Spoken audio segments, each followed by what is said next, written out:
बिस्मिल्लाहिर्रहमानिर्रहीम। स्टूडेंट अस्सलाम वालेकुम। मैं हूं आपका मैथ का टीचर तनवीर अहमद। तो हमने सेकेंड ईयर की मैथमेटिक्स स्टार्ट की हुई है। चैप्टर नंबर 2 इसकी 2.1 एक्सरसाइज का पहला क्वेश्चन के हमने 9 पार्ट किए हुए हैं, 10वां पार्ट अब कर रहे हैं। तो चलिए चलते हैं सवाल की तरफ। सवाल में कह रहा है find the derivative by definition method. Definition method के जरिए आपने डेरिवेटिव फाइंड करना है। अब डेरिवेटिव फाइंड करने के दो मेथड होते हैं, एक डायरेक्ट और एक इनडायरेक्ट। डायरेक्ट मेथड का फर्दर एक नाम होता है जिसको हम शॉर्टकट कहते हैं। इनडायरेक्ट मेथड का तीन नाम होते हैं, जिसमें से एक नाम डेफिनेशन है, दूसरा ए बी इनिशियल मेथड है, थर्ड जो है बाय फर्स्ट प्रिंसिपल मेथड है। अगर इन तीन नाम में से कोई एक नाम भी आता है तो क्वेश्चन हम इस तरीके से सोल्व करेंगे जिस तरीके से हम अभी करेंगे। लेकिन जो डायरेक्ट मेथड है वो 3 या 4 स्टेप में क्वेश्चन सोल्व हो जाता है। ये इनडायरेक्ट मेथड वाला जो क्वेश्चन है ये थोड़ा सा लेंथी होता है। इसके 4 स्टेप है बेसिकली।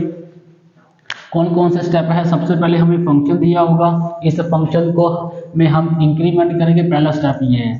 वो इंक्रीमेंट क्या होगा उसे हम डेल्टा बोलते हैं। वेरिएबल एक्स है तो साथ एक्स लगा देंगे।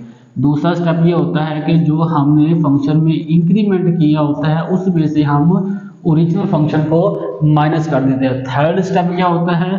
जो सेकंड स्टेप होता है उसको हम डिवाइड करते हैं डेल्टा एक्स पर, तो ये हमारा थर्ड स्टेप बनता है। फोर्थ स्टेप क्या होता है? हम लिमिट अप्लाई करते हैं डेल्टा एक्स अपोजिट टू 0। कहाँ पर? जो फंक्शन हमारे पास थर्ड स्टेप में बना होता है उसमें हम लिमिट अप्लाई करते हैं, तो ये फोर्थ स्टेप बन जाता है। ये बेसिकली 4 स्टेप है। इसको माइंड में रखते हुए आप क्वेश्चन सोल्व करेंगे तो आपको क्वेश्चन सोल्व करने में कोई परेशानी नहीं होगी। क्वेश्चन लेंथ जरूर है, लेकिन आपने प्रोसीजर, तरीकाकार या स्टेप माइंड में रखेंगे तो कोई परेशानी नहीं होगी आपको। चलिए हम करते हैं सवाल सोल्व। ये फंक्शन क्या है? इसे अलजेब्रिक फंक्शन कहते हैं। बाजू का हमें ट्रिग्नोमेट्रिक फंक्शन देगा, बाजू का अलजेब्रिक फंक्शन देगा। ठीक है, तो इसको हल करते हैं। सबसे पहले हम लेट करते हैं इस फंक्शन को कोई नाम दिया। क्या नाम दिया? y की पावर 5/2। पहला स्टेप क्या होता है? हमने फंक्शन में इंक्रीमेंट करना होता है। इस तरफ y है तो इंक्रीमेंट जब करेंगे तो डेल्टा y लिखेंगे। राइट हैंड साइड पे वेरिएबल x इन्वॉल्व है, तो जब हम राइट हैंड साइड पे इंक्रीमेंट करेंगे तो डेल्टा के साथ x लिखेंगे। y plus delta y is equal to x plus delta x whole की पावर 5/2। अब ये देखिए x था, x में हमने इंक्रीमेंट किया, x की पावर 5/2 थी तो हमने दोनों की पावर 5/2 की। इस इक्वेशन नंबर 1 का नाम देना है आपने। अब जो है y वो राइट हैंड साइड पर जाकर नेगेटिव हो जाएगा, क्योंकि हमें मैथ का रूल का पता है कि अगर एक वैल्यू इक्वेशन के एक तरफ पॉजिटिव है उसे हम दूसरी तरफ लेके जाएंगे तो नेगेटिव हो जाएगी। अगर एक तरफ नेगेटिव है दूसरी तरफ लेके जाएंगे तो पॉजिटिव, यानी कि प्लस माइनस साइन आपस में चेंज हो गए जब हम उसकी प्लेस या जगह चेंज करेंगे।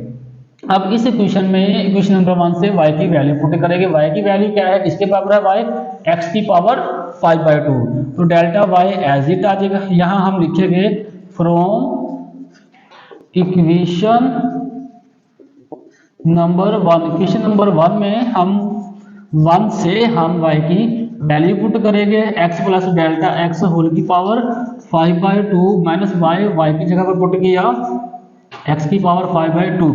अब यहां से हम ये वाला x कॉमन लेंगे तो बाकी वैल्यू एज इट लिखेंगे x into 1 plus delta x over x, ये दोनों का होल का स्क्वायर नहीं सॉरी y होल की पावर 5/2 माइनस x की पावर 5/2। अब आप ये सोच रहे होंगे कि यहाँ पर x था वो कॉमन आ चुका, यहाँ पर x था ही नहीं तो हमने कॉमन कैसे लिया और यहाँ पर डिवाइड कैसे हुआ? इसको मैं आपको बताता हूँ फर्दर साइड पर। ये सवाल का पार्ट नहीं है लेकिन आपको समझाने के लिए है आपने कि ये नीचे डेल्टा x कैसे आया। ये 5/2 था, हम इसको इस तरह लिख सकते हैं, x से मल्टीप्लाई भी किया और डिवाइड भी किया। ये देखिए x से मल्टीप्लाई भी किया, डिवाइड भी किया, पीछे वाला स्टेप आ रहा है तो हम कर सकते हैं।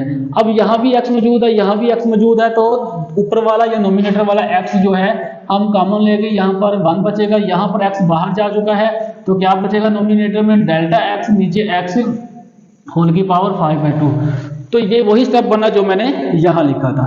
इसको यूज करेंगे, ये सवाल का हिस्सा नहीं है, सवाल ये बहुत लेंथी होते हैं इसलिए आप इसको डायरेक्ट लिख सकते हैं, इसका कोई नंबर नहीं करता। तो अब हम क्या करेंगे, ये जो पावर है इस फंक्शन की भी है, इस फंक्शन की भी है, हम पावर सेपरेट करेंगे। जब पावर सेपरेट करेंगे तो इक्वेशन हमारे पास से कुछ इस तरह की बनेगी, 1 plus delta x over x whole की पावर 5/2। ठीक है, दोनों फंक्शन थे, दोनों की पावर 5/2 थी, तो पावर सेपरेट की, उसके बाद माइनस एक्स की पावर 5/2 है। अब हम देखते हैं कि यहाँ x की पावर 5/2 है और यहाँ भी x की पावर 5/2 है, दोनों में से x की पावर 5/2 कॉमन लेंगे तो ये कुछ इक्वेशन बनी x की पावर 5/2। यहाँ पर ये वैल्यू बाहर जा चुकी है, एक ये फंक्शन बचा है, तो ये इसको एज इट ही लिखेंगे x की पावर 5/2। अब ये एक ही वैल्यू थी x की पावर 5/2, वो हम ऑलरेडी कॉमन ले चुके हैं, तो यहाँ पर क्या लगाएगा, माइनस लगाने के बाद 1 लगाएगा, ये माइनस ये वाला आ गया और यहाँ ये वैल्यू बाहर जा चुकी है तो 1 बचा। अब एक फार्मूला है, कौन सा फार्मूला है, 1 प्लस एक्स होल की पावर n, ये इसको बाइनोमियल एक्सप्रेशन कहते हैं। ये किसके बराबर होता है, 1 plus n x plus n into n minus 1 divided by 2 factorial x की पावर 2 प्लस सो ऑन का मतलब है ये वैल्यू इन्फिनिटी तक कैसे चलती जा रही है। अब इसको, इस थ्योरम को यहां पर यूज करेंगे, ना यहां ना यहां। ये देखो हमारे पास 1 है, ये 1 है, x है, और यहाँ पर x की जगह क्या है, डेल्टा x ओवर x, और यहाँ पर n की जगह पर हमारे पास 5/2 है। अब यहाँ पर हमने जहां जहां n है वहां पर 5/2 पुट करेंगे, जहां पर x है वहां पर delta x over x put करेंगे, तो उसके बाद हमारी इक्वेशन कुछ इस तरह की बनेगी, डेल्टा x की पावर 5/2 इंटू 1 प्लस, अब n x है, n हमारे पास क्या है 5/2, उसके बाद x है तो x की जगह पर हमने लिखना है डेल्टा x ओवर x, उसके बाद प्लस का साइन है, फिर है n इंटू n माइनस 1, तो ये आ जाएगा n हमारे पास क्या है 5/2, फिर आएगा 5/2 माइनस 1 डिवाइडेड बाय 2 फैक्टोरियल। अब x स्क्वायर यहाँ पर लिखेंगे तो हमारे पास x की जगह पर क्या है, delta x over x whole की पावर 2 प्लस 3 डॉट, फिर ये माइनस आ जाएगा और ये 1 आ जाएगा और ये ब्रैकेट क्लोज आ जाएगी। अब देखो कोई वैल्यू कट रही है, हमने देखा ये प्लस का 1 है, ये माइनस का 1 है, ये आपस में कैंसिल, इसके अलावा जो भी वैल्यू होगी इसको देखकर हम ऊपर लिखेंगे।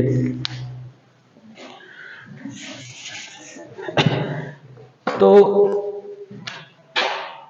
बाकी क्या बचा, ये लेफ्ट हैंड साइड पर डेल्टा y बचा, राइट हैंड साइड पर x की पावर 5/2 बचा into 5/2 delta x over x plus 5/2 into 5/2 minus 1 divided by 2 factorial, यहाँ पर x स्क्वायर है तो x हमारे पास क्या है, delta x over x whole की पावर 2 प्लस 3 डॉट लगाने के बाद सो ऑन और ब्रैकेट क्लोज करनी है।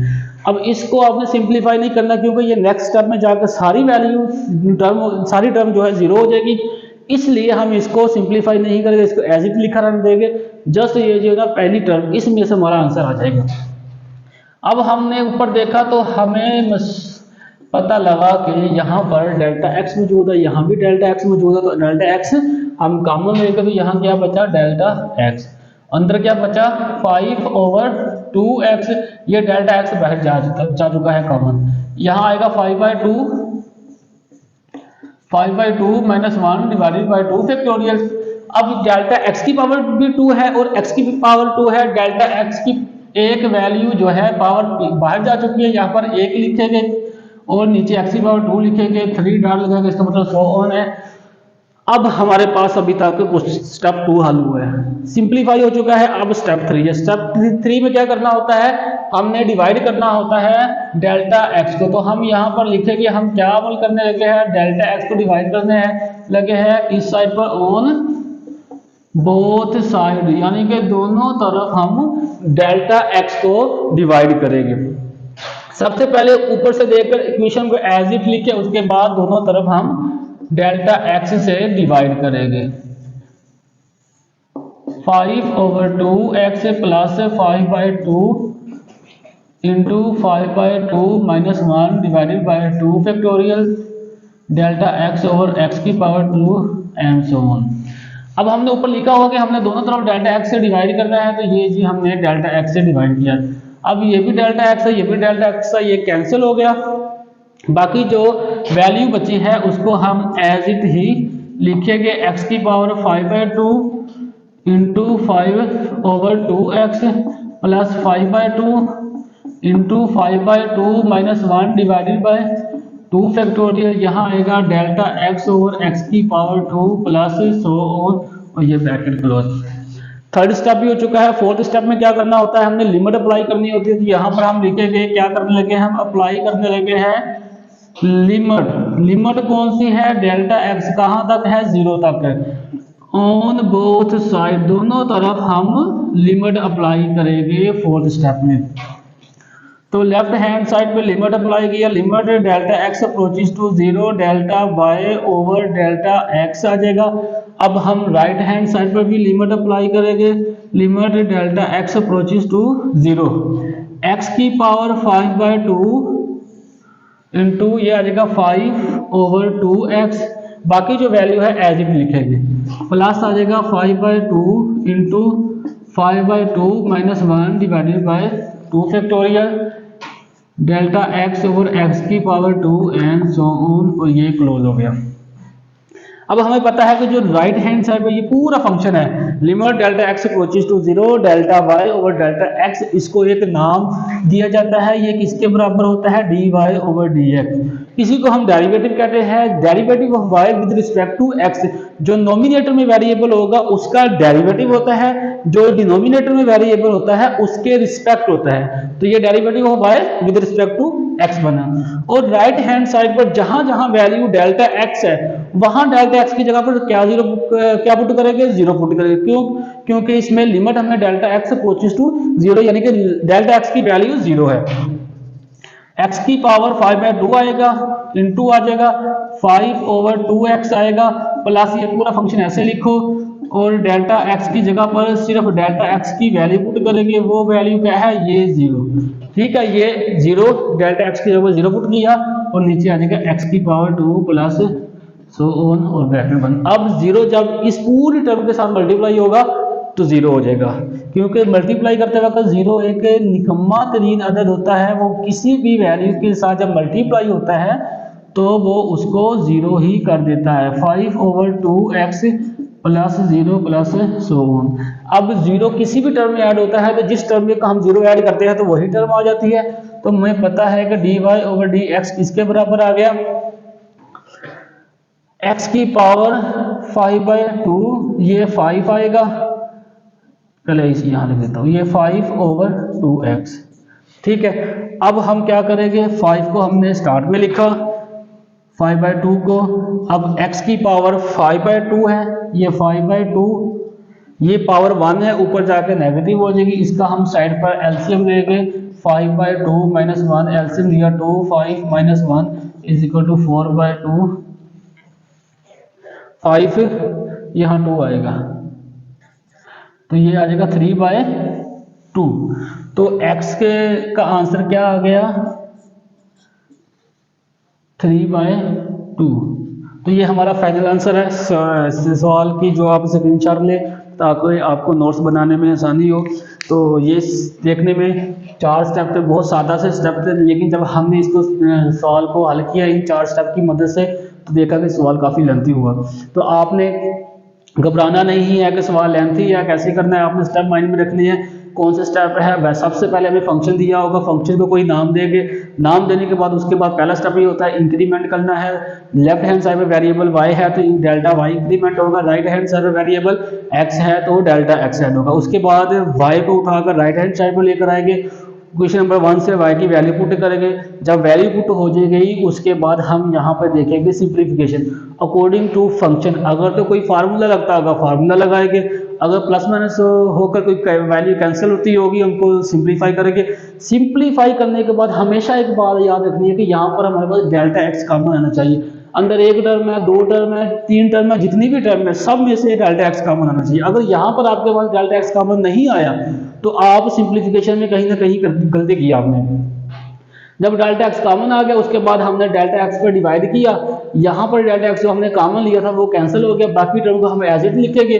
उसके बाद हम लिमिट अप्लाई करेंगे, डेल्टा x अप्रोचेस टू 0 वाली दोनों तरफ अप्लाई करेंगे। लेफ्ट हैंड साइड पर जब अप्लाई करेंगे ये पूरा फंक्शन बनेगा, ये किसके बराबर होता है dy ओवर dx के। और राइट हैंड साइड पर जहां जहां डेल्टा x होगा वहां वहां हम जीरो पुट करेंगे, सारी टर्म जीरो हो जाएगी, सिर्फ एक पहली जो टर्म होगी ना वही बचेगी, उसमें से हमारा आंसर आएगा। बार बार टर्म के साथ मल्टीप्लाई करने से ये हमारा आंसर आ गया। तो अगर क्वेश्चन आपको समझ लगा है तो वीडियो को लाइक करें, चैनल को सब्सक्राइब करें। अगर नहीं समझ लगा तो नीचे कमेंट्स करें ताकि आपको मजीद बेहतर तरीके से समझाया जा सके।